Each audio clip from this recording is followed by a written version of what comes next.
मजदूर तंजीमों की जानिब से महंगाई के खिलाफ एहतजाजी मुजाहरा किया जा रहा है। इसी हवाले से मजीद बताएंगे नुमाइंदा दुनिया न्यूज़ अक्सा मीर। जी बिल्कुल, पेट्रोलियम मसनूआत की कीमतों में इजाफे के साथ ही महंगाई का तूफ़ान है जो थमने का नाम ही नहीं ले रहा। चीज़ें रोज़ बरोज़ महंगी होती जा रही हैं और आज महंगाई के ख़िलाफ़ कोयटा समेत बलूचिस्तान भर से जो मुख्तलिफ सरकारी महकमे हैं उनसे ताल्लुक़ रखने वाले मुलाजिमीन की बड़ी तादाद यहाँ पर मौजूद है। यहाँ पर सूरत हाल कुछ ऐसी कि मर्दों के साथ साथ ख़वातीन की भी बड़ी तादाद यहाँ पर मौजूद है और वो भी एहतजाज का हिस्सा है। हमारे साथ ख़वातीन मौजूद हैं, हम उनसे पूछते हैं। महंगाई के हवाले से हम ये कहते हैं अगर कि गवर्नमेंट अगर हमारी जो मौजूदा महंगाई के तनासुब से अगर हमारी तनख्वाहें नहीं बढ़ाएंगे तो महंगाई पे कंट्रोल करें, महंगाई को कंट्रोल करें।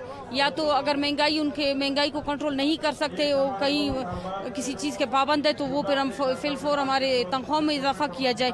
जी, आज हम इस धरने में आए हुए क्योंकि हम सूबाई हुकूमत से पहले भी एहतजाज करते रहे कि हमारे मुतालबात तस्लीम किए जाए, जो कि हमारे जायज़ मुतालबात है। कई बार हम लोग रोडों पे निकले इस तरह अपने भाइयों की शाना बशाना, हमें यकीन दहानी तो कराई जाती है लेकिन उसके बाद अमल नहीं किया जाता इन पे। तो इस तरह हम लोग इस दफ़ा फिर निकले यहाँ पे एहतजाज करने के लिए। जब तक हमारे मुतालबात तस्लीम नहीं किए जाते हम इधर धरने में मौजूद रहेंगे। मुलाजिमीन का ये कहना है कि हर सूरत यहाँ पर एहतजाज इसी तरह से जारी रहेगा जब तक हुकूमत उनके मुतालबात तस्लीम नहीं करती। इसी तरह से यहाँ पर वो बैठे हुए हैं, एहतजाज कर रहे हैं। यहाँ पर तमाम तर मुलाजमीन जो है ना वो अपनी ड्यूटियों को छोड़ कर आज यहाँ पर एहतजाज कर रहे हैं। अब देखना ये है कि हुकूमत मुलाजमीन के मुतालबात मंजूर करती है या नहीं करती, या एक बार फिर बलूचिस्तान हुकूमत को धरनों और एहतजाजों का जो है ना वो सामना करना पड़ेगा। जी।